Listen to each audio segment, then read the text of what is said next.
Inilah Injil Tuhan kita Yesus Kristus menurut Markus pasalnya yang ke-6 ayatnya yang ke-30 sampai ayatnya yang ke-34, dilanjutkan ayatnya yang ke-53 sampai ayat yang ke-56. Kemudian saya akan juga membacakan Yohanes pasal 10 ayat 11. Kemudian rasul-rasul itu kembali berkumpul dengan Yesus dan memberitahukan kepadanya semua yang mereka kerjakan dan ajarkan. Lalu ia berkata kepada mereka, "Marilah ke tempat yang sunyi supaya kita sendirian dan beristirahat seketika. Sebab memang begitu banyaknya orang yang datang dan yang pergi, sehingga makan pun mereka tidak sempat." Maka berangkatlah mereka untuk mengasingkan diri dengan perahu ke tempat yang sunyi. Tetapi pada waktu mereka bertolak, banyak orang melihat dan mengetahui tujuan mereka dengan mengambil jalan darat, serta segera datanglah orang dari semua kota ke tempat sehingga mendahului mereka. Ketika Yesus mendarat, ia melihat sejumlah besar orang banyak. Maka tergelaklah hatinya oleh belas kasihan kepada mereka, karena mereka seperti domba yang tidak mempunyai gembala. Lalu mulailah ia mengajar banyak hal kepada mereka. Ayatnya yang ke-53 sampai ayat yang ke-56. Setibanya di seberang, Yesus dan murid-muridnya mendarat di Genesaret dan berlabuh di situ. Ketika mereka keluar dari perahu, orang segera mengenal Yesus. Maka berlari-larilah mereka ke seluruh daerah itu dan mulai mengusung orang-orang sakit di atas tilam kepada Yesus di mana saja kabar ia berada. Kemanapun ia pergi, desa-desa, ke kota-kota, atau ke kampung-kampung, orang meletakkan orang-orang sakit di pasar dan memohon kepadanya supaya mereka diperkenankan hanya menjamah jubahnya saja, dan semua orang yang menjamahnya menjadi sembuh. Yohanes pasal 10 ayat 11. Demikian perkataan Tuhan Yesus, "Akulah gembala yang baik. Gembala yang baik memberikan nyawanya bagi domba-dombanya." Demikianlah Injil Tuhan Yesus Kristus, firman Tuhan untuk umat Tuhan. Shalom. Selamat pagi Bapak Ibu sekalian. Saya bersuka cita mendapatkan kesempatan untuk boleh berbakti bersama dengan Bapak Ibu dan juga boleh membagikan perenungan firman. Ini kedua kalinya saya ada di Gereja GKI Rahmani Cirebon. Pertama kali saya ke tempat ini adalah ketika Pendeta Susi ditabiskan sekian tahun yang lalu. Dan ini kali pertama saya boleh membagikan perenungan firman di tempat ini. Saya berterima kasih untuk sambutan Bapak Ibu sekalian, para majelis, secara khusus untuk Pak Ade dan Penatua Yulia yang mengizinkan saya menumpang di rumah beliau. Saya juga sudah menikmati beberapa hidangan Cirebon, ya, empal gentong dan nasi lengkong, ya. Hidangan yang ada di Bandung tapi rasanya beda di sini, ya. Terima kasih Bapak Ibu untuk keramah tamahannya, dan terima kasih juga untuk rekan-rekan dari BPK Penabur Cirebon, ya. Saya melihat beberapa rekan guru yang hari ini hadir dan juga membantu di dalam pelayanan. Selamat ulang tahun yang ke-74 ya. Betul ya. Minggu-minggu ini adalah ulang tahun daripada BPK. Izinkan saya menyampaikan salam dari majelis dan hamba Tuhan juga jemaat GKI Anugerah Bandung. Kiranya persekutuan kita di dalam lingkup Klasis Priangan boleh terus menumbuhkan kita di dalam kasih dan di dalam kemurahan Tuhan. Saya bersyukur boleh membagikan firman di dalam pertukaran klasis pada kali ini, karena buat saya ini apa ya, icip-icip sebelum minggu depan saya kembali lagi, bukan minggu depan ya, akhir bulan saya kembali lagi ke tempat ini untuk mengikuti PMK. Ya, saya boleh melihat situasi kota Cirebon di tempat ini. Dan kiranya kita boleh menikmati bersama-sama untuk persekutuan kita pada hari ini di dalam ibadah kita, dan kita boleh bersama-sama merenungkan akan kebenaran firman-Nya. Bapak Ibu sekalian, saya tidak tahu ada seberapa dari Bapak Ibu yang beberapa waktu yang lalu pada bulan Februari kalau nggak salah, sebelum kita melaksanakan pemilu Pilpres begitu, kita ada tayangan film seperti ini. Silakan ya. Ini film judulnya Agak Lain ya. Yang katanya ini box office di Indonesia nomor 2, ada 9 juta penonton ya. Yang tidak bisa mengalahkan yang ini ya, yang box office pertama katanya KKN Desa Penari. Cerita film ini sederhana gitu ya, tidak ada makna yang terlalu dalam, tetapi membuat satu satu perasaan yang senang ketika menontonnya. Dan memang kata agak lain ya, frase agak lain itu diambil dari istilah orang Medan ya. Kalau ada sesuatu yang berbeda, mereka akan mengatakan agak lain itu ya. Ada orang yang penampilannya berbeda, ada orang yang sikapnya berbeda, agak lain ya. Itu istilah yang dipakai. Kalau saya boleh mencontohkan ya, GKI Klasis Priangan itu adalah GKI Klasis yang agak lain dibanding dengan GKI-GKI yang lainnya ya. Kenapa agak lain? Karena kita kental dengan budaya Tionghoa. Dalam kebaktian-kebaktian kita biasanya masih diterjemahkan dalam bahasa Mandarin. Saya dengar sebelum pandemi di tempat ini juga ada ya. Hanya saja setelah pandemi, di dalam masa pandemi para penerjemah Tuhan panggil pulang, sehingga kita hanya menyelenggarakan di dalam bahasa Indonesia saja. Kita berdoa satu waktu Tuhan mengirim para penerjemah sehingga budaya Tionghoa ya, di dalam ibadah kita warnanya boleh kita tunjukkan kembali. Dan juga GKI Klasis Priangan adalah GKI yang memiliki pemahaman Injili, yang mempercayai Alkitab adalah firman Tuhan yang menjadi dasar kehidupan kita, dan firman ini, Injil ini perlu diberitakan bagi setiap orang. Itu makanya ya, GKI Klasis Priangan disebut GKI yang agak lain. Nah Bapak Ibu sekalian, tema kita hari ini dari lagu-lagu yang kita nyanyikan, kita berbicara tentang gembala. Silakan slide berikutnya.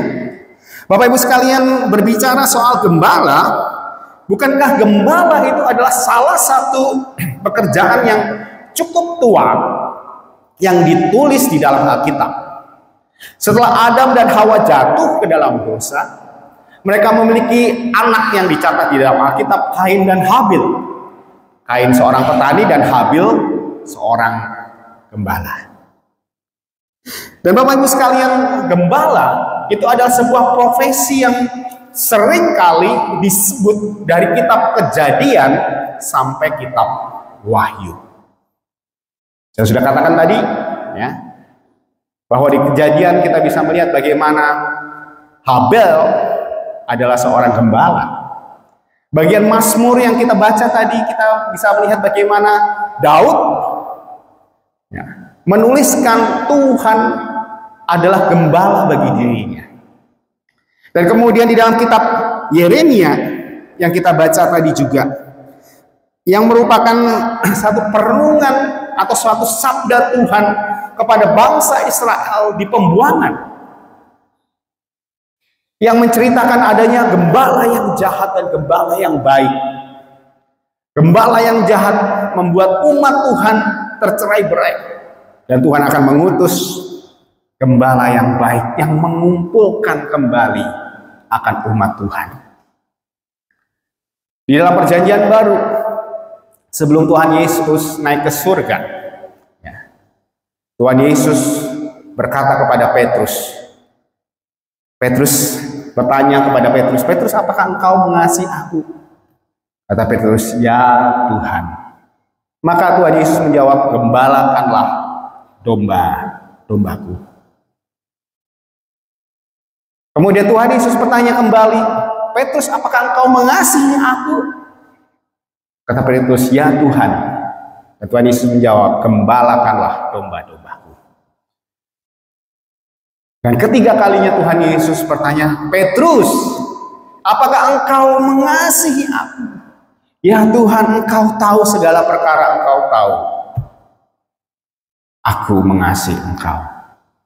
Kata Yesus kepada Petrus, "Gembalakanlah domba-dombaku." Dan di dalam Wahyu pasal 7 ayat ke-17, di bagian kitab terakhir, Tuhan tetap digambarkan sebagai gembala, dan kita sebagai umatnya adalah domba-dombanya. Dan Bapak Ibu sekalian, kalau kita melihat di dalam Alkitab, banyak tokoh-tokoh yang pekerjaannya adalah gembala. Abraham sebagai bapak orang beriman, dia adalah gembala. Kita ingat cerita Lot dan Abraham, di mana anak buah begitu ya, hamba-hamba daripada Abraham berkelahi dengan hamba-hamba Lot ketika mereka menggembalakan domba ternak mereka. Abraham seorang gembala. Musa, nabi yang Tuhan utus untuk membebaskan bangsa Israel keluar daripada tanah Mesir, ya, yang dulunya dia adalah pangeran di dalam kerajaan Mesir. Tuhan memanggilnya, meletakkannya di gurun Median, dan menjadikan dia seorang gembala sebelum dia menggembalakan umat Israel keluar dari tanah Mesir. Raja yang terkenal, raja yang disebut dekat dengan Tuhan, sahabat dengan Tuhan, adalah Raja Daud. Dia di masa mudanya adalah seorang gembala. Masih ada tokoh-tokoh yang lain seperti Amos. Di dalam nabi-nabi, dia adalah gembala. Dan ketika Yesus Kristus lahir, Alkitab mencatat salah satu saksi daripada kelahiran Tuhan Yesus adalah para gembala di padang Efratah. Jadi banyak tokoh-tokoh di dalam Alkitab yang disebut sebagai gembala, atau pekerjaannya adalah gembala. Dan sesungguhnya Bapak Ibu sekalian, gembala dan domba itu adalah menggambarkan hubungan antara Tuhan dengan kita sebagai umatnya. Tuhan dengan Israel sebagai umatnya. Allah digambarkan sebagai gembala, dan umat-umatnya itu digambarkan sebagai domba.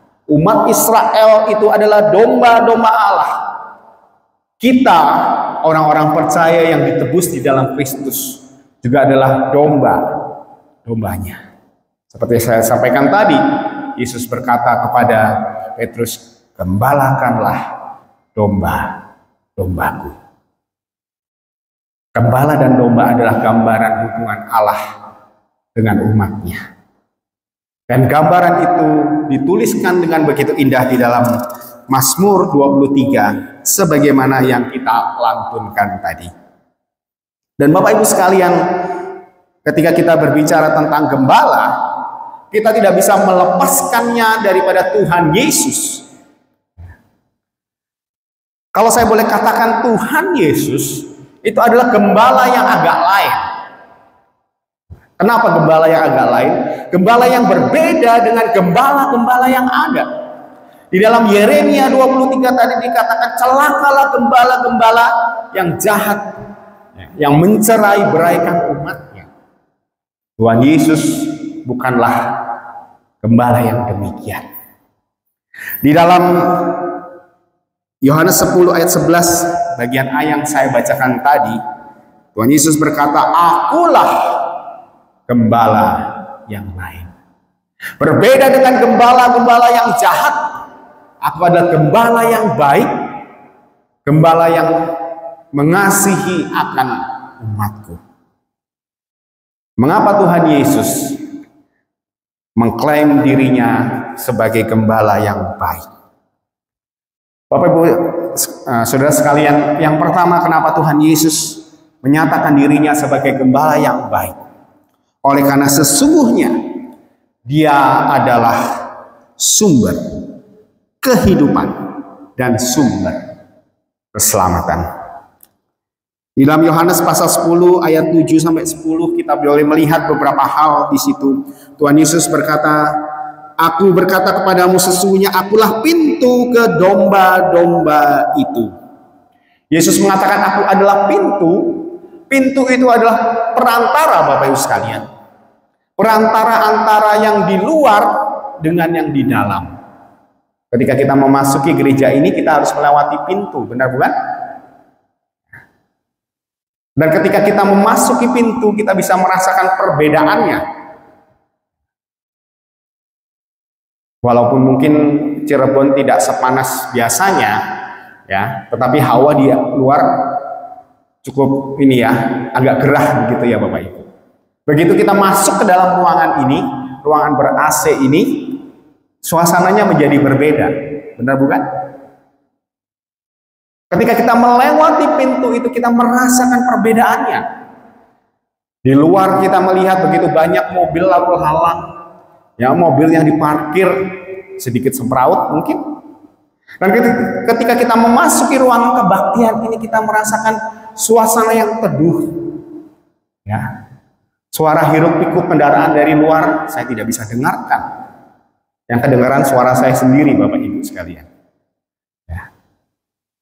Pintu adalah perantara, ya, membawa kita berubah dari suasana sebelumnya menjadi suasana yang berikutnya, dari yang lama menjadi yang baru. Dan Tuhan Yesus berkata, akulah pintu. Dan kemudian Tuhan Yesus di ayat ke-8 mengatakan, semua orang yang datang sebelum aku adalah pencuri dan perampok. Maknanya adalah banyak orang, ya, sebelum Tuhan Yesus datang mengaku sebagai nabi, ya, mengaku sebagai Mesias, tetapi sesungguhnya mereka adalah nabi-nabi palsu dan Mesias palsu. Mengapa demikian? Di ayat ke-9 dikatakan, akulah pintu, barang siapa masuk melalui aku, ia akan selamat. Seorang Mesias, juru selamat, namanya juga Mesias dan juru selamat. Artinya dia memberikan keselamatan. Aku adalah pintu, Tuhan Yesus adalah pengantara, ya, dari kita yang dulu berdosa, ya, karena kita tidak berkenan di hadapan Allah. Dan ketika kita menerima Yesus Kristus, kita mendapatkan keselamatan di dalam Dia. Kemudian di sini dikatakan ayat ke-10, pencuri datang hanya untuk mencuri, membunuh dan membinasakan. Nabi-nabi palsu, ya, orang-orang sebelum Kristus ataupun sesudah Kristus tidak membawa keselamatan, mereka membawa kematian. Karena mereka membunuh, bahkan membinasakan. Tetapi Tuhan Yesus berkata, ya, aku datang supaya mereka mempunyai kehidupan. Tuhan Yesus adalah sumber kehidupan. Dia memberikan kehidupan bagi orang-orang yang datang kepada Dia. Dan oleh karena itulah, di dalam Yohanes pasal yang keempat ayat yang ke-16 Tuhan Yesus berkata, akulah jalan, kebenaran, dan hidup. Tidak seorang pun datang kepada Bapa kalau tidak melalui aku. Aku adalah jalan, artinya dialah perantara kita kepada Bapa. Dialah yang menuntun kita datang kepada Allah. Dia berkata, akulah kebenaran, dia adalah sumber kebenaran. Dan hanya ada satu kebenaran di dunia ini, yaitu Allah sendiri. Tuhan Yesus mengklaim, menyatakan bahwa dia adalah Allah. Banyak orang yang mengatakan Tuhan Yesus tidak pernah menunjukkan bahwa dia adalah Allah. Tuhan Yesus mungkin secara langsung, ya, tidak menyebut saya adalah Allah. Karena pada zaman itu, kalau mengucapkan demikian dianggap menghujat Tuhan, menghujat Allah, dan akan dikenai hukuman mati. Tuhan Yesus dengan bijaksana memberikan kiasan-kiasan, memberikan petunjuk-petunjuk bahwa sebenarnya dialah Allah sendiri. Maka dia berkata, akulah kebenaran. Dia mengatakan, akulah sumber kebenaran, karena aku adalah Allah. Dan dia berkata, akulah hidup. Dia adalah sumber hidup. Artinya dialah yang memberi kehidupan, baik kehidupan di dunia ini ataupun kehidupan yang akan datang. Karena dia ada Allah yang menciptakan kita. Dialah yang memberikan kehidupan kepada kita. Dialah yang memberikan nafas hidup kepada kita. Dan tidak itu saja. Ketika kita meninggalkan dunia ini, oleh karena Kristus, kita mendapatkan kehidupan yang kekal di dalam Dia. Paulus mengatakan upah dosa ialah maut. Jika kita hidup di dalam dosa, kita akan mengalami kebinasaan, kematian selama-lamanya. Namun ketika kita menerima Kristus, kita mendapat bagian di dalam Dia, dan kita mendapatkan kehidupan yang kekal oleh karena Dia. Dan di bagian ini dikatakan, tidak ada seorang pun yang datang kepada Bapa kalau tidak melalui aku. Ini klaim Tuhan Yesus bahwa tidak ada jalan lain. Dia satu-satunya keselamatan yang diberikan Allah kepada dunia ini. Orang bisa mengatakan banyak jalan menuju Roma, tetapi hanya ada satu jalan menuju surga, yaitu Tuhan Yesus Kristus. Gak ada orang lain yang mengklaim mereka bisa membawa umatnya kepada Allah. Kita hanya bisa menghormati iman mereka. Tetapi di dalam Kristus, kita hanya percaya ada satu jalan, yaitu Kristus sendiri yang membawa kita kepada Bapa kita di surga. Bapak Ibu sekalian, gambar berikutnya minta tolong ya. Orang ini namanya agak susah bacanya ini ya. Bohle Baba. Bohle Baba ini adalah seorang pemuka agama yang cukup dikenal di India. Dia bertapa, dia bersemedi, dia mendalami ilmu-ilmu keagamaan. Dan bagi orang-orang di sekitarnya, Bohle Baba ini menjadi orang suci, menjadi seorang tokoh agama. Dan oleh sebab itu semua perkataannya itu ya menjadi sesuatu yang ditunggu-tunggu dan dicari-cari oleh banyak orang. Pada satu waktu, beberapa waktu yang lalu, Bohle Baba datang ke satu daerah dan dia mengadakan pertemuan keagamaan. Awalnya direncanakan bahwa pertemuan itu akan dihadiri kapasitasnya itu adalah 5.000 orang. Tetapi di hari penyelenggaraannya ada 15.000 orang yang datang. Bayangkan ya, 3 kali lipat. Tempat yang muat untuk 5.000 orang diisi 15.000 orang. Bayangkan sumpeknya. Saya nggak tahu DKI Cirebon ini, Rahmani Cirebon ini muatnya berapa ya. Di atas masih ada tempat dan kita masih lega dengan tempat ini. Coba bayangkan kalau ini semua dikalikan 3, betapa berdesak-desakannya. Dan Bapak Ibu sekalian, tidak hanya itu yang terjadi. Ya, biasanya kebiasaan keagamaan di India, setelah ceramah begitu ya, orang akan meminta berkat kepada penceramah atau kepada orang yang dianggap suci itu. Jadi orang-orang meminta berkat kepada Bohle Baba. Bagaimana caranya? Caranya adalah dengan menyentuhkan tangan mereka ke kaki orang yang dianggap suci itu, dan mereka mendapatkan berkat. Untung pendeta GKI kalau kasih berkat nggak usah sentuh kaki ya, cukup angkat tangan aja. Ya, kalau enggak saya capek juga ya. Tetapi mereka harus melakukan ritual itu. Maka orang-orang pun berusaha untuk boleh menyentuh kaki, boleh babah ini. Dan apa yang terjadi Bapak Ibu sekalian, karena orang yang begitu berdesak-desakan, mereka berusaha maju, dan ini yang terjadi. Silakan slide berikutnya. Orang-orang saling dorong dan saling injak. Kaum wanita dan anak-anak, mereka tidak berdaya di tengah-tengah desakan itu. Ada yang jatuh, kekurangan oksigen, dan akhirnya terinjak-injak. Dan ada sekitar 161 orang, hampir 200 orang yang meninggal oleh karena acara itu. Boleh Bapak harusnya memberikan berkat kepada orang-orang yang datang kepada dia. Tetapi bukan berkat yang diterima, tetapi kematian yang diterima oleh orang-orang. Sesungguhnya harusnya dia memberikan kelimpahan hidup, tetapi dia memberikan kematian. Tetapi Tuhan kita Yesus Kristus adalah sebaliknya. Tuhan Yesus di dalam Yohanes 10 ayat 11 yang sudah saya bacakan tadi, Tuhan Yesus berkata, "Akulah gembala yang baik," dan di situ dikatakan gembala yang baik memberikan nyawanya bagi domba-dombanya.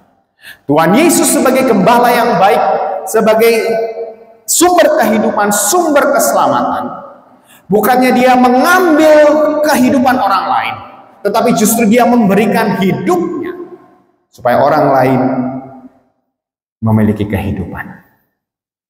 Dia memberikan nyawanya di atas kayu salib agar kita umatnya mendapatkan kehidupan yang kekal di dalam Dia. Bapak Ibu sekalian, yang menjadi pertanyaan bagi setiap kita, adakah kita merasakan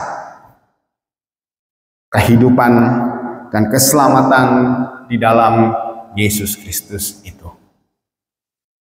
Jika kita belum merasakannya, sekalipun kita sudah bolak-balik masuk gereja, keluar gereja, ikutin kebaktian, tetapi kita tidak punya hubungan pribadi dengan Tuhan,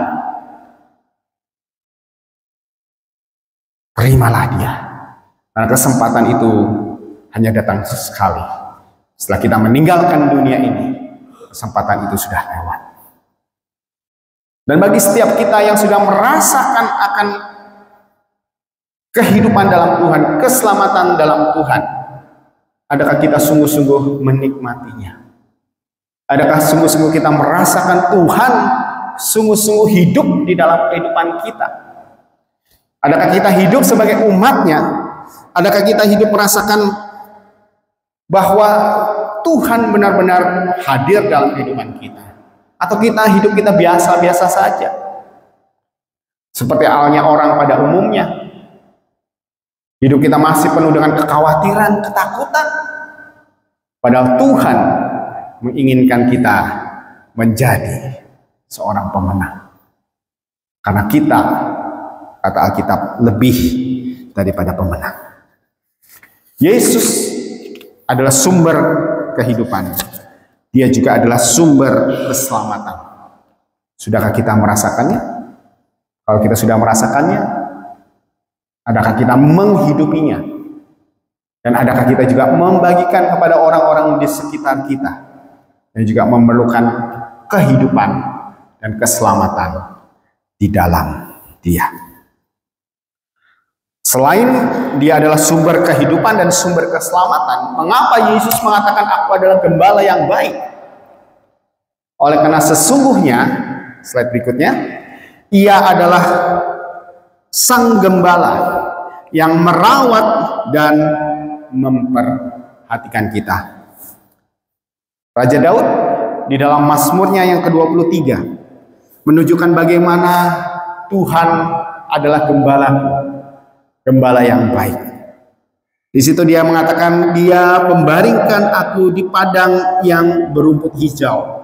Bapak Ibu, kita seringkali berpikir padang rumput yang dimaksudkan di dalam kitab Mazmur ini adalah seperti lapangan hijau yang ada di lapangan sepak bola.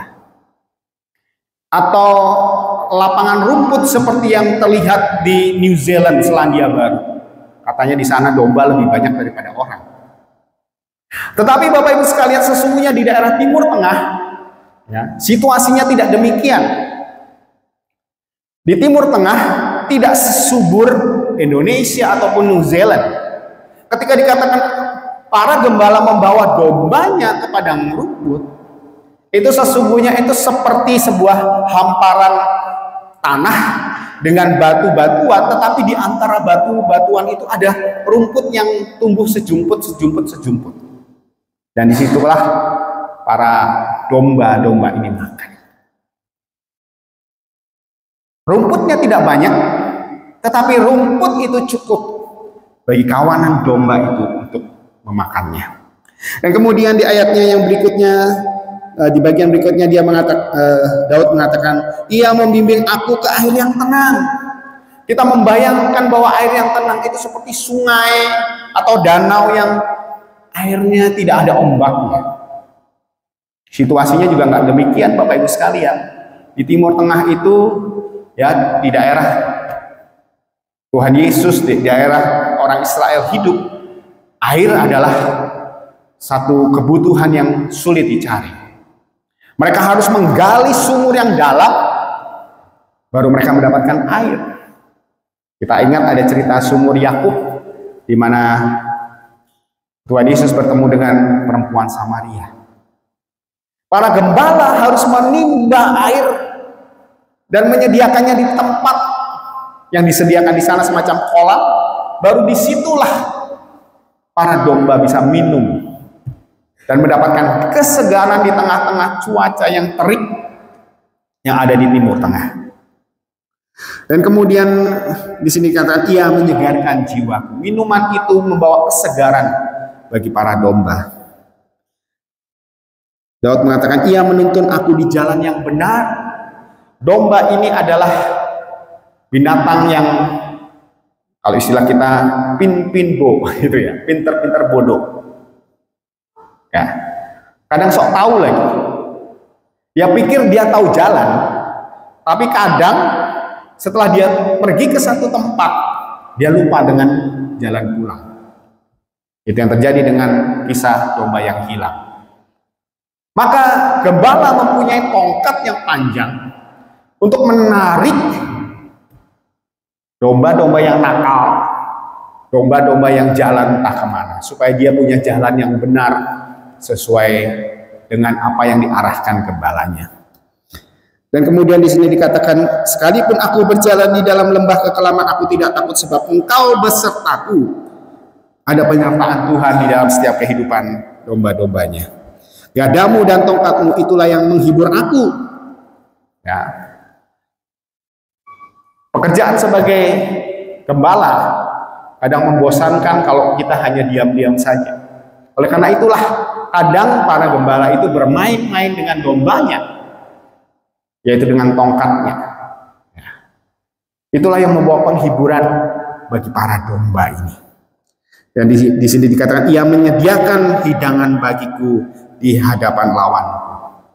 Para gembala akan membela domba-dombanya ketika diserang musuh, serigala, singa, binatang-binatang buas yang ada. Dan di sini dikatakan engkau mengurapi kepalaku dengan minyak, pialaku penuh dengan berlimpah. Pengurapan minyak itu menggambarkan tentang perawatan bagi domba-domba yang sakit.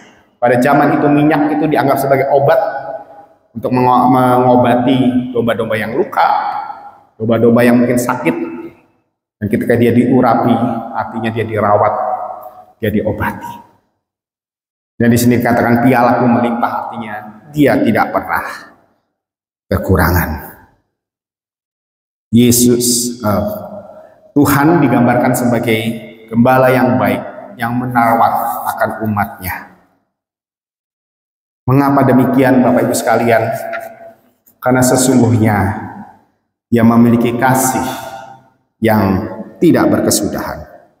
Di dalam kitab di dalam Injil Markus yang kita baca tadi, pasal 6 ayat ke-34, ketika Tuhan Yesus hendak mengambil waktu untuk beristirahat, tetapi begitu banyak orang yang datang kepada dia sehingga istirahat pun tidak bisa, makan pun tidak bisa.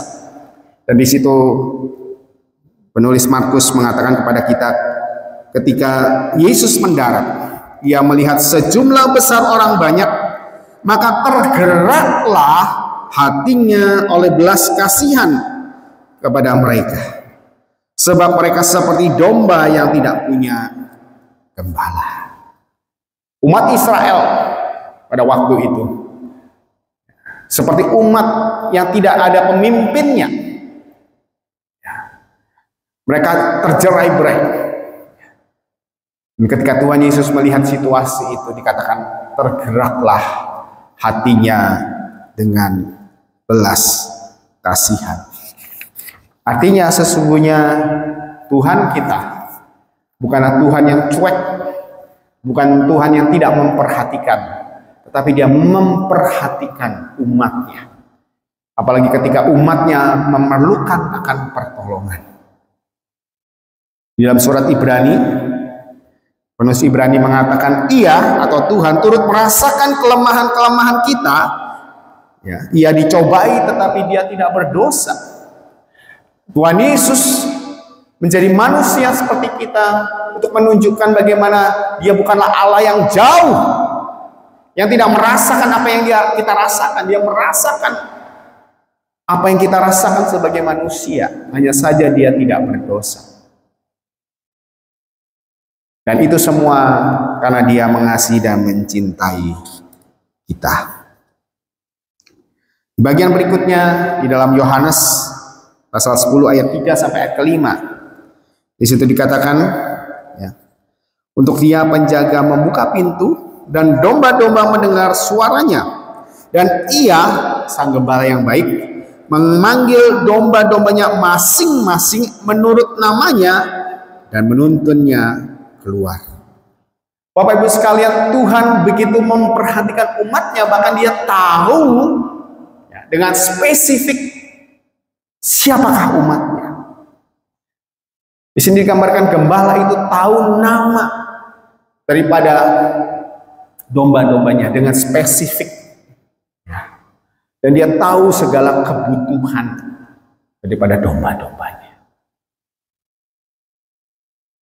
Dan ketika domba-domba itu tahu gembalanya begitu mengasihinya, bahkan tahu akan mereka pribadi lepas pribadi, di situ dikatakan, ya, jika domba telah dibawanya keluar, ia berjalan di depan domba-domba itu, dan domba-domba itu mengikuti dia karena mereka mengenal suaranya. Mereka tahu siapa gembala mereka, karena mereka memiliki hubungan yang dekat dengan sang gembala. Dan berikutnya, tetapi orang asing pasti tidak mereka ikuti, maka mereka lari daripadanya karena suara orang asing tidak dikenalnya. Gembala yang baik begitu mengetahui akan kebutuhan umatnya, mengenal umatnya secara pribadi. Demikian juga sebaliknya, domba yang baik mengetahui siapa gembalanya, mengetahui dengan jelas apa yang diinginkan oleh gembalanya, karena mereka mengenal suara gembalanya. Mari kita melihat klip berikut ini.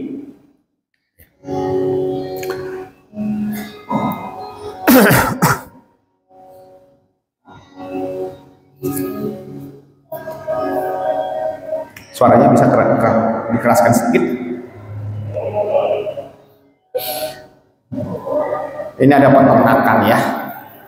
Ada orang-orang yang coba memanggil domba-domba itu.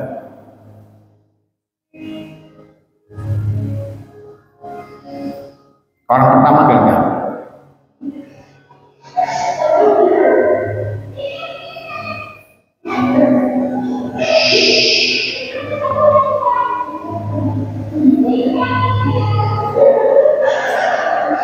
Orang kedua mencoba juga gagal.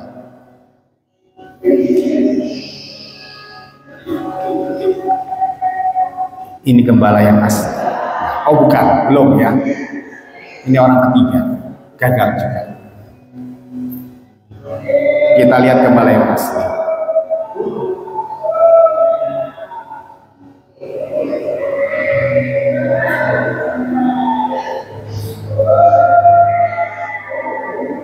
Lihat Bapak Ibu, kata-katanya sama.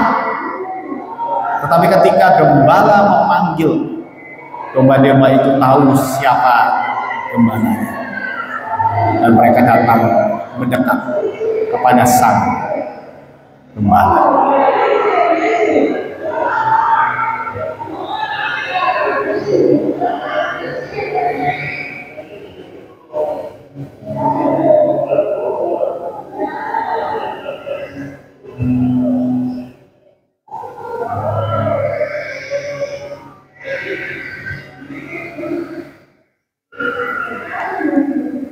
Bapak Ibu sekalian, Tuhan adalah gembala kita, bahkan Dia adalah gembala yang baik, dan kita adalah umat-Nya.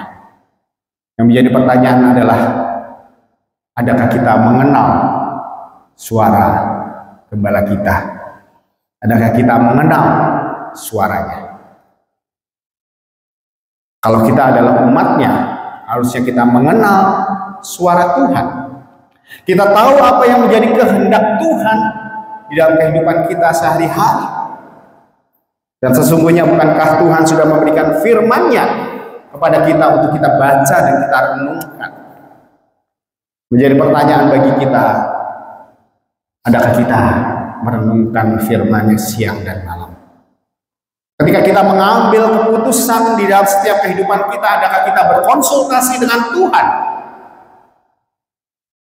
Sehingga ketika kita mengambil keputusan, kita tidak mengambil keputusan yang salah.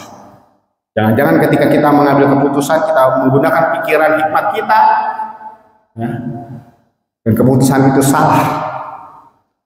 Karena kita tidak datang kepada gembala kita yang baik, yang menuntun kita. Bagaimana kita mau mengenal suaranya kalau kita tidak pernah berdoa dan belajar firman-Nya? Mari sebagai umat Tuhan, kita peka dengan suara Tuhan. Suara Tuhan itu bukan sesuatu yang audible begitu ya, maksudnya di telinga kita Tuhan mengatakan kita melakukan ini, melakukan itu. Tetapi di dalam hikmat Tuhan, dari firman yang kita baca, kita bisa mengetahui apa yang menjadi maksud Tuhan di dalam kehidupan kita sehari-hari. Maukah kita mendengar suara Tuhan? Maukah kita mengikuti apa yang menjadi suara Tuhan? Itu tidak akan terjadi kalau hubungan kita tidak dekat dengan Allah kita. Slide berikutnya. Efesus 2 ayat 13. Rasul Paulus mengatakan, tetapi sekarang di dalam Kristus Yesus, kamu yang dahulu jauh sudah menjadi dekat oleh darah Kristus. Oleh karena dosa, kita terpisah daripada Allah. Kita jauh daripada Tuhan. Tetapi oleh karena Kristus, Dia menjadi perantara antara Allah dengan umat-Nya. Dan kita menjadi dekat dengan Dia. Tuhan selalu dekat dengan kita. Pertanyaannya, adakah kita dekat dengan Tuhan kita? Dalam kisah domba yang hilang, bukan gembala yang meninggalkan dombanya, tetapi domba yang meninggalkan gembalanya. Jika Bapak Ibu merasa hidup tidak berarti, hidup biasa-biasa saja, hidup tanpa makna, jangan-jangan kita sedang jauh dari Tuhan kita. Setiap keputusan yang kita ambil bisa salah. Jangan-jangan kita jauh dari Tuhan. Tuhan selalu ingin dekat dengan kita, karena Dia sudah mati buat kita. Marilah kita datang mendekat kepadanya. Jangan tinggalkan persekutuan orang-orang percaya. Jangan tinggalkan rumah Tuhan.